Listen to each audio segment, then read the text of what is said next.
startling color of her eyes or her amazing beauty. What I am going to talk about.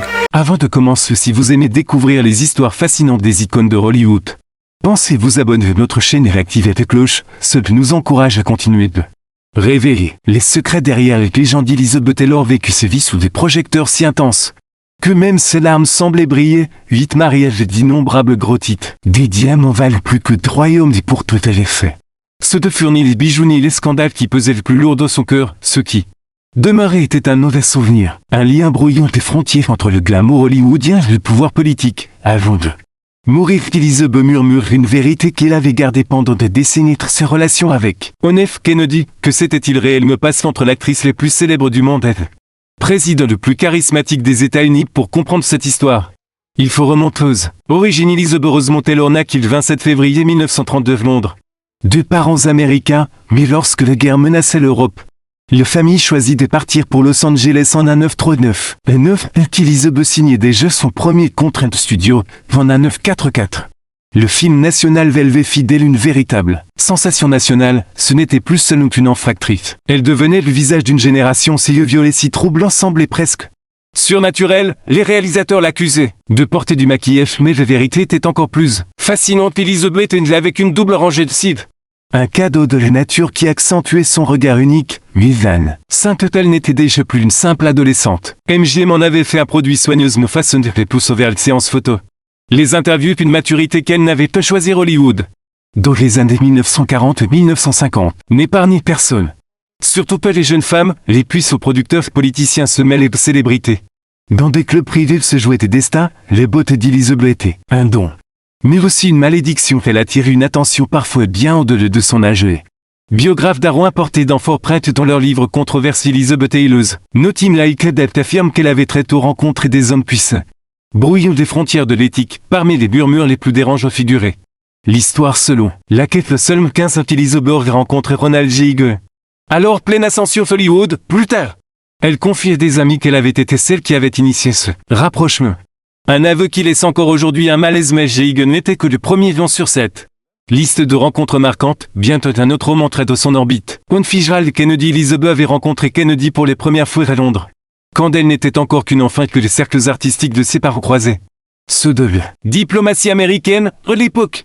Kennedy n'était que le fils de l'ambassadeur Joseph P. Kennedy. Le destin les fit se recroiser des années plus tard, mais cette fois dans un tout autre décor. Elizabeth était devenue une star mondiale et Kennedy un sénateur pleine ascension. Rêvait déjà de la Maison Blanche à ce moment. La vie privée d'Elizabeth était tout sauf stable. Le 18 août, elle épouse Conrad Nick Hilton Jr., héritier de l'empire hôtelier Hilton, et MGM transforme leur mariage en un événement public, calqué sur le rôle qu'elle venait d'interpréter dans Fast of the Bride. Mais le conte de fées se transforme rapidement en cauchemar. Hilton était violent, alcoolique. Elizabeth subit même une fausse couche. Après seulement 8 mois, elle demande un divorce pour cruauté mentale. Cette première blessure façonnait sa vision de l'amour passionnante, intense mais souvent destructeur. Au milieu de ces tourmentes et rumeurs commencèrent à circuler. Elizabeth Kennedy aurait partagé des moments plus intimes que ne le laissait entendre les journaux mondains. Au début des années 1950, Kennedy était déjà célèbre pour son charme et ses liaisons supposées. Pour Elizabeth, qui tentait de naviguer dans son second mariage avec l'acteur Michael Wilding, les présences de Kennedy représentaient de fois un danger qu'une tentation. Ses murmures allaient nourrir une légende, tandis qu'Elizabeth essayait de bâtir une vie de famille avec Wilding. Leurs 2 enfants, le magnétisme de Kennedy persistèrent. Harriet pleure presque comme une ombre lorsque son troisième mari, le producteur Mike Toth, entrait de suite et il semblait un temps qu'Elizabeth avait enfin trouvé un amour solide. Leur mariage était rempli de joie et ils eurent une fille, Lisa, mais le destin frappait de nouveau. En mars 1958, Mike Todd mourut dans un crash d'avion. Les Elizabeth dévastait seulement 26. On pouvait se mettre, elle restait enfermée, submergée par le chagrin des années, dont Paul Newman essayèrent de le réconforter. Mais rien ne pouvait combler ce vide. C'est en ce moment de fragilité qu'Elizabeth se tourne vers Eddie Fish, le meilleur ami de Todd et mari de Debbie Jennell. Leur relation provoque un véritable scandale. Hollywood est surnommée briseuse de ménage, et les journaux firent de cette histoire l'un des plus gros ragots de l'époque. En 1959, Elizabeth épousa Fisher aveugle. Mais elle avouerait plus tard que ce mariage était motivé par le deuil, et non par les passions. C'est dans ces années tumultueuses que Kennedy réapparut dans son univers. Sénateur du Massachusetts, il avait la réputation d'être charmant, magnétique et doté d'un appétit pour les vies et pour les femmes que beaucoup connaissaient Washington comme Hollywood. Junk Sinatra était ami proche d'Elizabeth, introduisit Kennedy dans les cercles du show business. Elizabeth se retrouvait de plus en plus souvent à ses côtés lors de dîners privés de soirée. Les mondes de la politique et du cinéma se mélangeaient. De témoins rapportèrent même une soirée chez l'acteur Robert Stack et Beverly Hills Kennedy. Elizabeth Stack aurait partagé un moment d'intimité qui alimentait les rumeurs, qu'il s'agisse d'exagération ou de vérité. Ces histoires commencèrent à tisser la légende de leur lien pour Elizabeth. Kennedy n'était pas seulement un politicien, il représentait une combinaison unique de pouvoir et de légèreté. Contrairement à qu'il avait brisé le fichier qui s'était perdu dans ses dépendantes. Kennedy semblait respirer les confiances et l'optimisme. Une vision d'avenir, il confia à Joran. Proche qu'il pouvait changer le monde et vous faire rire de tous de rien en F. Kennedy devint président en janvier 1961. L'atmosphère autour de lui changeait radicalement. Il n'était plus seulement le séduisant au sénateur que vous croisez dans des dîners hollywoodiens, il était désormais l'homme le plus puissant du monde. Les Maisons Blanches devinrent un centre de gravité, attirant l'artiste, l'intellectuel et magnat de l'industrie, Sinatra et Dean Martin. Sammy Davis et le rap tout entier gravitaient autour de ce nouveau cameo américain. Elizabeth Taylor, devenue l'une des femmes les plus célèbres de la planète, faisait partie de ce cercle exclusif. Pourtant, l'arrivée de Jackie Kennedy et les Maisons Blanches modifiait profondément les dynamiques. Jackie incarnait l'élégance de la culture. Les discrétions, il voyait d'un œil méfiant les actrices hollywoodiennes qui semblaient trop proches de son mari. Certaines rumeurs racontent que Jackie avait explicitement demandé à JFK de limiter ses interactions avec Elizabeth, non pas qu'elle ignorait les autres liaisons supposées de son mari B parce qu'Elizabeth représentait une menace plus publique. Beth charismatique et déjà souvent dans les gros titres au même moment. Elizabeth se préparait pour le rôle qui allait définir ce carrière Cléopâtre. Le tournage était colossal, le plus cher jamais produit à l'époque. Avec ce film, Elizabeth devint les premières actrices à toucher à cachet d'1 million de dollars. Sa vie était un tourbillon de décors romains, de costumes en indosque d'un nouveau partenaire à l'écran, Richard Burton, avec qui une liaison explosive allait bientôt éclater. Les paparazzi traquent chacun de ses mouvements. Kennedy, malgré sa fonction présidentielle, ne pouvait ignorer l'icône qu'Elizabeth était devenue. Certains témoins affirment qu'ils s'échangeaient encore des coups de fil privés, qu'ils se retrouvaient discrètement lors de soirées dans l'entourage de Sinatra. Elizabeth, de son côté, semblait fascinée par le couple Kennedy et l'admirait. Jacques la trouvait gracieuse et précis réelle, mais il savait aussi que menait une double vie faite de séduction et d'aventure. Dans son cercle intime, Elizabeth plaisantait parfois, disait: si j'avais voulu, j'aurais pu être première dame. Biographe d'Aron importé dans Fort Race raconte même qu'une soirée aurait été particulièrement révélatrice. Selon au printemps 1961, après un dîner privé, Kennedy et Elizabeth auraient partagé un moment d'intimité plus poussé que jamais auparavant. Certains disent qu'ils avaient une véritable complicité, presque une amitié amoureuse. Pour l'attirance mêlée d'une admiration mutuelle, tout le monde observait. Chaque geste de Kennedy était scruté. Chaque relation potentielle pouvait devenir un scandale national. Pour la Maison Blanche, protéger l'image présidentielle était une priorité absolue. Robert Kennedy, le frère du président, aurait même demandé à Sinatra de calmer les ardeurs de certaines actrices trop proches de son frère. De son côté, Elizabeth avait d'autres batailles et bonnes de son mariage avec Eddie Fish et ses frites.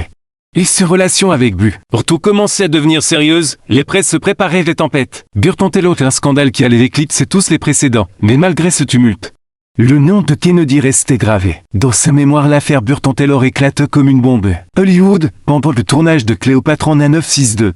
Elizabeth et Richard Burton tombèrent amoureux sous les yeux de toute l'équipe. Leur liaison fit scandale, d'autant plus qu'Elizabeth était encore mariée d'Eddie Fish et Burton. Sybil Williams, les presses mondiales s'emparaient de l'histoire. Photovolte, gros titre enflammé. Sermon du Vatican qualifiant leur relation de péché notoire. Elizabeth semblait pourtant revivre. Burton était un partenaire de jeu. Un homme était un complice intellectuel, il lui écrivait des lettres passionnées. Parfois 2 ou 3 par jour, de ce côté. Elle riait du s'était aimé comme si le monde extérieur n'existait pas, mais dans l'ombre. Kennedy était toujours le un souvenir persistant. Elizabeth aurait confié une amie qu'elle se demandait parfois ce qu'aurait été cette si elle avait choisi le chemin de Washington plutôt que celui de Rome. Puis vint le 22 novembre 1963, Dallas, une limousine des coups de feu et l'Amérique entière, plongée dans le silence. Elizabeth apprit les nouvelles sur le plateau d'un tournage, elle s'effondrait. L'arc capable de continuer la journée, Kennedy n'était pas seulement un président pour elle, c'était un homme qu'elle avait connu intimement et qui avait représenté une promesse de changement. Un symbole de jeunesse et d'audace dans ses mémoires. Elizabeth décrirait ce jour comme l'un des plus sombres de sa vie.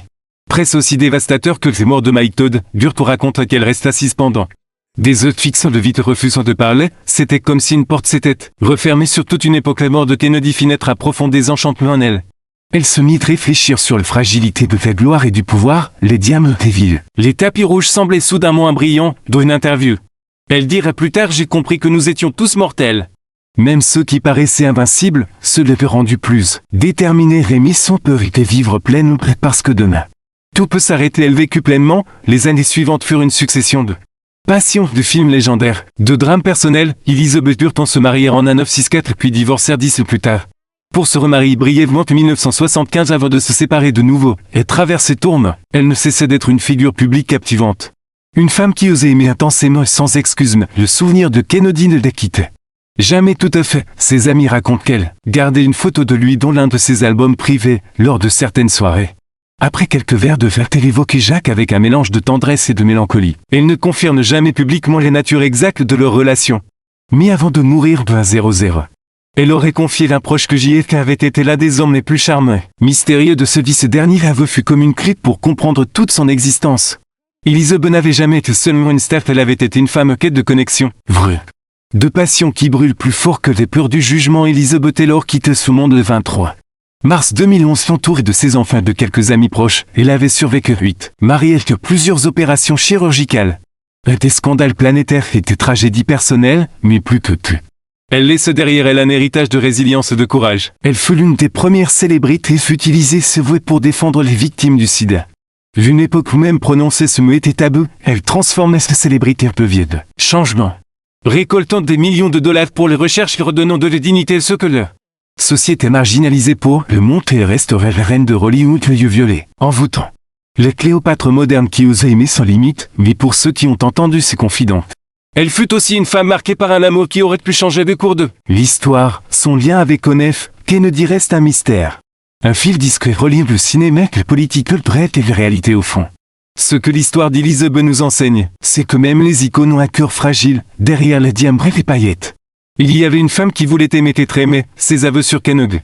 Fait qu'en intimité de ces derniers jours ne sont pas seulement une révélation croustillante, mais le témoignage d'une vie vécue avec intensité sans jamais se contenter de demi-mesures. Alors, la prochaine fois que vous vers Cléopâtre ou qui est peur de Virginie Woolf, souvenez-vous, derrière chaque réplique, chaque regard se cache une femme qui aimait à présider pleure qu'un mari. Et transformer ses blessures, forcez-vous. Que pensez-vous de cette relation mystérieuse entre Elizabeth Taylor et F. Kennedy? Était-ce un simple fleur et une amitié profonde, un véritable amour secret? Dites-le dans les commentaires. Et si vous aimez découvrir ces histoires fascinantes des icônes du passé, abonnez-vous à la chaîne et activez les cloches pour ne rien manquer de nos prochains récits.